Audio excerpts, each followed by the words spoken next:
안녕하십니까. 매일 아침 조간신문의 주요 기사를 딱딱 풀어서 해석해 드리는 조간 딱풀 8월 16일 금요일에 인사드립니다. 경남 양산의 평산마을에서 책방을 내고 있죠. 문재인, 김정숙 부부. 조만간 언론의 전면에 등장을 할 걸로 예상이 됩니다.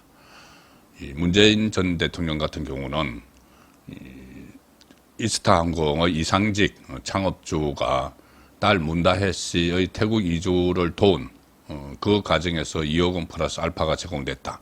자, 그 부분을 전주지검에서 본격적으로 수사를 하고 있고, 김정숙 씨는 거기도 연루가 됐지만 무슨 뭐 특할비로 옷 산 의혹들 뭐 많습니다. 타지마할, 호화 기내식 뭐 이런 것들, 이게 지금 여러 곳에서 수사를 하고 있는데, 오늘 조선일보가 단독으로 이 두 사람의 계좌 추적이 시작이 됐다는 보도를 했습니다. 이게 문재인, 김정숙 종합적인 권력형 비리 게이트의 서막이 될 수도 있다는 생각이 듭니다.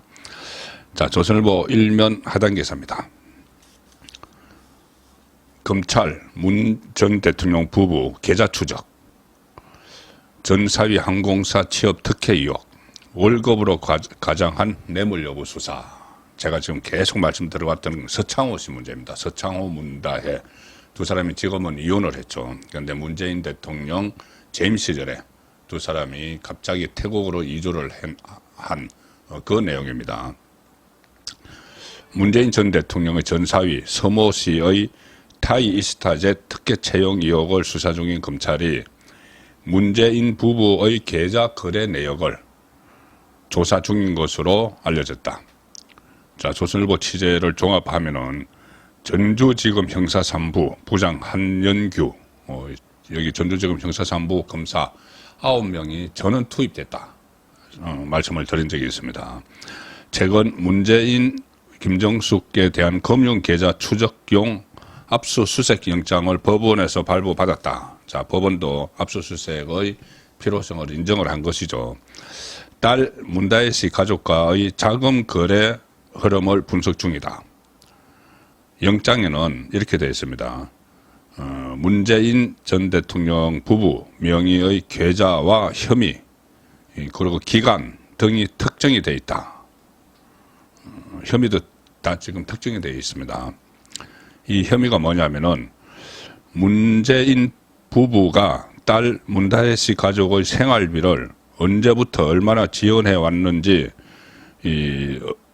언제 지원이 끊겼는지 이게 파악을 하는 게 목적인데, 검찰은 문재인 부부가 결혼 후 일정한 수입이 없던 그 딸 가족에게, 서창호 문다혜 가족에게 생활비를 쭉 지원을 해왔다고 합니다. 생활비를 지원해 오다가 서창호 씨가 타이 이스타젯에 취직을 한 뒤부터는 생활비 지원을 중단을 했는데, 이게 그럼 이상직이 대신 생활비를 내줬다. 그러면 이것은 뇌물이 되는 거죠. 문제는 특혜 채용 의혹을 받는 서창호 씨의 취직 후 생활비 지원이 끊겼다면 서 씨의 월급과 주거비 등 타이 이스타젯의 각종 지원이 문재인 전 대통령에 대한 뇌물로 판단될 수 있다는 점이다. 제3자 뇌물죄. 2억 원 플러스 알파 하면은 이게 10년 이상의 유기징역 또는 무기징역에 처할 수 있도록 그렇게 되어 있죠. 자, 관련 기사는 조선일보 사이면에 나와 있습니다. 제목은 검찰 다혜 씨 가족 타이 이스타젯으로부터 2억 넘게 지원을 받았다. 문 부부 계좌 추적. 전 사위가 항공사 취업한 이후 문 생활비 지원 끊겼을 가능성. 자, 근데 일각에서는 4년 가까이 넉장 수사하고 있다. 이런 지적도 지금 나오고 있습니다. 일단 지금 내용은 검찰은 이상직 전 의원이 2018년 3월 중소벤처기업진흥공단 중진공이죠. 이사장으로 임명된 직후부터 문의 전사위 서창호의 타이 이스타젯 채용, 가족의 태국 이주 등이 일사천리로 이루어졌다. 중진공 이사장이 된 뒤부터 일사천리로 이루어졌다는 겁니다. 이상직이 2018년 7월 항공업계 경력이 전혀 없는 서창호 씨를 자신이 실소유주로 있는 타이이스타젯 임원으로 취직을 시킨 점, 그리고 중진공 직원들을 동원을 해서 서창호 씨 가족의 태국 이주를 도운 점, 뭐 이런 것들이 중진공 이사장 자리의 대가가 아닌지 의심하고 있다. 이 갑자기 이 항공업을 하는 그 저가 항공사죠. 이 사업을 하는 사람이 중소벤처기업 진흥공단 이사장으로 임명이 됐는데, 그때 청와대에서 인사위원회가 갑자기 열렸습니다. 임시 인사위원회 같은 것이 열려서 그때 임종석 비서실장이, 청와대 인사위원장은 비서실장이죠. 그래서 임종석 비서실장이 주재를 했고, 그때 조현옥 인사비서관 같은 사람들이 참석을 해서 갑자기 이상직을 중진공 이사장으로 지명을 합니다. 자, 그래서 그것이 결국 자리를 맡고 나서 문다해 태국 이주를 도우기로 하고 이게 교환한 것 아니냐. 그래서 제3자 뇌물죄가 되는 것이죠. 중진공 이사장 자리의 대가가 아닌지 의심을 하고 있다. 서창호 씨는 2020년 초까지 태국에서 매월 800만 원 급여, 그리고 350만 원 가량의 집 렌트비 등을 회사에서 받았다. 그리고 문다혜 씨 가족은 한국을 오갈 때 이스타 항공 여객기도 무료로 이용했다. 그래서 이 기간의 지원 규모가 2억 원이 넘는 것으로 검찰은 보고 있다. 1억 원 넘으면 특가법이죠. 차장 검사 출신 한 변호사는 이렇게 이야기합니다. 자녀가 독립생계를 유지하지 못한 상태에서 부모가 주던 생활비를 타이스타젯 등 이상직 전 의원 측이 대신 대줬다면은 그 돈은 이상직이 문재인에게 준 뇌물로 볼 여지가 충분하다. 그리고 검찰은 이상직이 창업한 이스타항공이 2019년에 관광 수요가 많은 중국, 싱가포르 등 여러 알짜배기 노선 우량권을 국토교통부에서 배분을 받았다. 그러니까 계속 특혜를 주는 겁니다. 이상직에게 특혜를 주는 거죠. 자, 그리고 그 대가로 딸 부부를 돌봐주는 그 상황이 된 겁니다. 2020년 4월 총선 때는 당시 전북 전주을 지역구에서 민주당 공천을 받았다. 이상직이. 그래서 국회의원이 됐는데 이 점도 문다혜 씨 가족을 도운 대가인지 확인 중이다. 국회의원 공천까지 줬다는 거죠. 그런데 일부에서는 조금 전에 말씀드린 대로 검찰의 넉장 수사를 비판하는 목소리도 나오고 있습니다.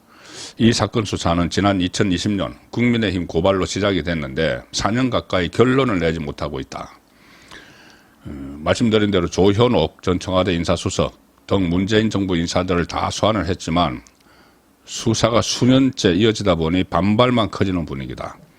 이 전주지검에서 이 수사를 시작을 한 지 4년이 됐는데 그 전에 지검장들이 문재인 정부 때도 그렇고 윤석열 정부 초기에도 전주지검장들이 그날 캐비닛 속에 넣어놨죠. 그걸 작년 9월에 이창수 지금 서울중앙지검장이 전주지검장으로 부임을 해서 본격적으로 수사를 한 겁니다. 그래서 올해 초에 조현옥, 그리고 백원우, 중기부 장관 이런 사람들을 다 소환을 했죠. 자, 그 상황에서 왜 더 진전이 되지 못했느냐? 그러면 그때도 왜 진전이 되지 못했느냐? 자, 이런 이야기인데, 자, 조선일보 기사입니다. 최근 검찰이 이상직의 중진공 이사장 임명 과정을 수사하기 위해서 임종석 전 대통령 비서실장에게 소환 통보를 했죠. 그러니 임종석은 뭐 정치보복 이렇게 반발을 하고 있고, 그 전에 또 민주당의 친문 의원 27명이 이 수사를 강압 수사를 한다 이렇게 또 막 반발을 하고 했습니다. 그러니까 이 수사를 정강석화처럼 뭐 처리를 해야지 반발을 최소화할 텐데 계속 늘리고 하니까는 이 민주당 친문 쪽에서 계속 저항을 한다는 이야기죠. 자, 문재인의 전 사위 서창호는 올해 초 세 차례 검찰 조사를 받았지만 진술 거부권을 행사했다. 수사팀 내부에서는 작년부터 문재인 부부의 계좌 추적을 서둘러야 한다는 요구가 있었지만 대검찰청 등 지휘부가 최근에 와서야 이를 받아들였다. 자, 대검의 수장은 누구죠? 이원석 검찰총장입니다. 몇 차례 계속 말씀을 드렸는데 서정욱의 법대로에서도 이원석 검찰총장이 문재인 수사를 막아서고 있다. 문재인 턱 밑에까지 가 있는 수사를 더 이상 못 올라가도록 막아서고 있다. 그 이야기를 계속 드렸죠. 이게 지금 일종의 그 확인이 되는 셈입니다. 이 조선일보에서 이렇게 이제 보도를 하니까 지금은 다시 수사가 본격적으로 되는 것이 이원석이 9월 15일 날 퇴임을 하죠. 일종의 레임덕 상태다. 그래서 일선 그 검찰에서 수사를 강화를 하는 것이죠. 한 법조인은 이렇게 이야기합니다. 전직 대통령과 그 가족 수사이기 때문에 오히려 더 빨리 처리했어야 한다. 정치적 부담을 가지면 수사가 지연되는 것은 물론 결과도 엉뚱하게 나오는 경우가 많다. 자, 이제 늦었지만 수사를 시작을 했으니까는 속전속결로 마무리를 지어야 되겠죠. 그리고 어차피 검찰이 9월 15일 되면은 심우정 검찰총장 체제로 바뀌기 때문에 그 전이라도 이 수사는 좀 속히 진행이 돼야 될 것 같습니다. 늦은 만큼 그만큼 빨리 진실을 국민에게 알릴 그 필요가 있는 것이죠. 자, 문재인 지금 그 검찰 수사를 이제 본격적으로 받고 있는데 문재인이 퇴임을 하면서 그때 논란이 됐던 게 있죠. 알박기 인사 곳곳에 문재인 쪽 사람들을 다 알박기 3년짜리 공기업 기관장 또 감사들 다 임명을 하고 나갔죠. 자, 그래서 새로운 정부가 들었었는데 문재인 정부의 그림자와 같이 일을 해야 되는 자 그런 상황이 계속 이어졌습니다. 그런데 그 사람들의 이 공기업 임원들의 임기가 이제 다 끝났는데 그래도 아직 자리를 차지하고 있는 사람들이 많다고 합니다. 왜 그러냐면은 후임이 제때 정해지지 않기 때문이다. 자, 윤석열 정부에서도 초기에 알박기 때문에 제대로 인사를 못한다고 그 불만을 이야기했는데 임기가 다 돼서 나가도 그 자리에 다른 사람들을 신속히 배치하지 못하고 있다. 그것이 이게 정말 인사라인에 문제가 있는 것 아닌가. 그런 분석 기사가 오늘 조선일보에서 나왔습니다. 조선일보 1면과 3면 기사입니다. 임기 끝나도 그 자리에 문정부 알박기 인사들 기관장 39%가 문정부에서 임명했다. 임기 후 1년 동안 자리 지키기도 했다. 임기가 끝났는데도 후임이 안 왔다고. 일부 공공기관 기관장 그리고 감사들이 후임이 안 정해져서 월급을 받아가면서 반사적 혜택을 누리고 있다. 후임자 임명될 때까지 직무 수행을 할 수 있다. 이런 정관이 있다고 합니다. 공기업에. 임기가 다 됐어도 공공기관장이나 감사 같은 임기가 됐어도 후임이 안 정해져 있으면 후임이 올 때까지 직무를 수행한다. 이런 정관을 해놨습니다. 자기들 편하게 해놓은 거죠. 그래서 후임이 안 정해져서 문재인 때 사람들이 임기가 다 됐는데도 계속 앉아서 월급 받아간다는 이야기죠. 저도 제 주변에 이런 경우 몇 가지 지금 보고 있습니다. 그런데 문정부 알박기 비판하던 윤석열 정부에서 후임 인선을 속도를 안 내고 방치하고 있다. 전문가들은 이렇게 이야기합니다. 인사 시스템이 마비된 것 같다. 한 경제부처 고위 관료는 전문가와 관료 출신, 대통령실이 낙점한 정치권 인사 등을 적정 안배하는 일정한 시스템에 따라서 일사불란하게 기관장 등 인사 절차가 진행돼야 하는데 이런 시스템이 붕괴된 것 같다. 또 인사가 늦어지길래 한 전직 경제장관의 이야기입니다. 22대 총선 끝나고 보온 인사를 하나 했지만 총선이 지나가도 상황이 바뀌지 않았기 때문에 이것으로는 설명이 안 된다. 뭔가 시스템이 이상한 것 같아. 자, 정부 인사라인의 무능, 이 문제라면은 교체를 해야죠. 지금 윤석열 대통령 임기 중반까지 계속 문재인 때 임명된 사람의 39%, 10명 중에 4명이 기관장으로 지금 앉아 있어서 이래가지고 국정 운영이 제대로 되겠습니까? 하다못해 임기가 끝났는데도 거기에 제때제때 수혈을 못 해가지고 그대로 앉아서 월급을 받도록 하는, 자, 그런 난맥상을 지금 보이고 있습니다. 자, 또 국민을 불안하게 하는 일이 어제 있었죠. 강복절이었는데 따로따로 기념식을 열었습니다. 강북회 야당이 하나 뭉쳐서 열고, 대통령이 참석한 정부 행사는 따로 열리고, 동아일보 기사입니다. 일면 기사입니다. 위에는 사진기사, 정부 따로 강북회 야 따로, 사상 초유 쪼개진 강복절 경축식. 그리고 윤석열 대통령의 강복절 경축사 내용은 남북 대화 협의체 만들자, 어떤 문제라도 논의하겠다, 이렇게 제안을 했습니다. 강복절 경축사에서 북한에 첫 제안을 했다. 북한 주민이 자유통일 열망하게 만들겠다. 외부 정보를 더 많이 접하게 하겠다. 이런 경축사 내용이 있습니다. 북한 주민들이 자유통일을 간절히 열망하도록 변화를 만들어내겠다. 이를 위해서 북한 주민들이 자유의 가치에 눈 떠도록 다양한 경로로 다양한 외부 정보를 접할 수 있는 정보 접근권을 확대하겠다, 이렇게 밝혔습니다. 그래서 외부 정보를 북한에 유입하는 방식을 통해서 북한 주민 변화, 탈북 등을 유도해서 통일을 이루겠다는 전략을 공식화했는데, 여기에 대해서 좌파 매체와 야당들은 뭐라고 하냐면은 북한에 대한 선전포고다, 흡수통일 주장이다, 이렇게 이야기를 합니다. 그러니까 북한의 외부 정보, 폐쇄된 북한 사회에 외부 정보를 더 많이 주겠다. 그러니까는 이 대북 학생기 같은 이런 것에 해당이 되겠죠. 그래서 북한 주민들이 스스로 자각을 하도록 해서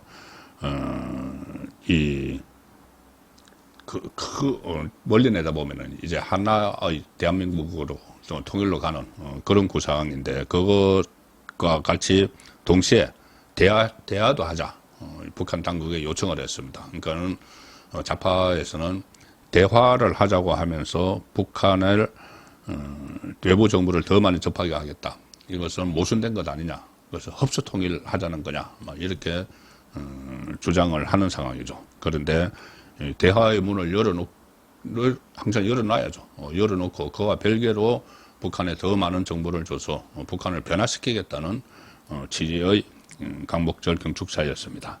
자, 그런데 경축사에서 윤석열 대통령이 이런 이야기도 했습니다.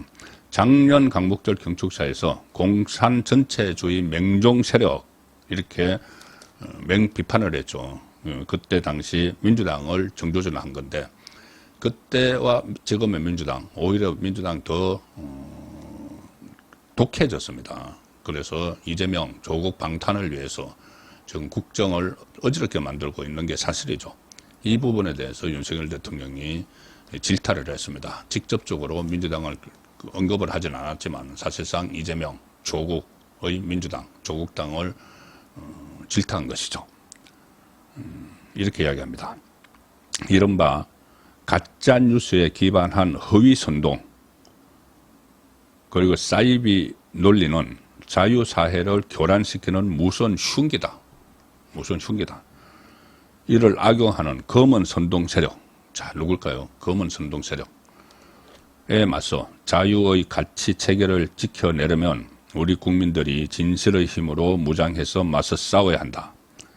자, 이렇게 지금 검은 선동, 구체적으로 제가 해석을 해보면은 뭐 특검, 무차별적인 특검, 또 탄핵, 이런 것들이죠. 그래서 국민을 호도하는, 여론을 호도하는 그런 행위를 검은 선동이라고 지칭을 한 것 같습니다. 마지막 소개해드릴 기사는 이 국민의힘 내부 분위기인데, 지난번에 이 전현희 민주당 의원이 윤석열 대통령 부부를 향해서 뭐 살인자, 뭐 이런 이야기로 막말을 했죠. 망언입니다. 국민권익위원회 국장의 극단적 선택을 자의로 해석을 해서 그런 식으로 이야기를 했습니다. 자, 그래서 거기에 대한 반발이 지금 엄청난데, 국민의힘이 그걸로 똘똘 뭉쳐있다는 중앙일보 기사 내용입니다. 김경수 복권 때 갈등 겪던 여건 전현희 막말에 뭉쳤다. 김경수 전 경남도지사 복권 여부를 둘러싸고 뭐 용산과 한동훈 사이에 또 갈등이 있다 이렇게 좌파들이 막 이야기를 했죠. 근데 그 사실상 그냥 순리대로 넘어가는 상황인데 어쨌든 뭐 갈등 이야기가 있었는데 전현희 막말에 여건이 똘똘 뭉치는 효과가 있다는 겁니다. 한동훈 대표는 전현희 발언은 비상식적이다. 그래서 계속 비판을 하고 있고 제명 결의안도 지금 제출을 했죠. 108명 전원 명의로 했습니다. 그리고 전현희 책임 물어야 된다 이런 논평도 계속 나오고 있습니다. 국민의힘 관계자는 이렇게 이야기합니다. 한동훈 대표가 윤석열 대통령의 김경수 복권 결정을 반대하면서 당정 갈등에 도지는 게 아니냐는 우려가 불거졌는데 전현희의 막말이 여건을 다시 뭉치게 한 측면이 있다. 이렇게 해석을 했습니다. 8월 16일 보내드린 조간 딱풀이었습니다.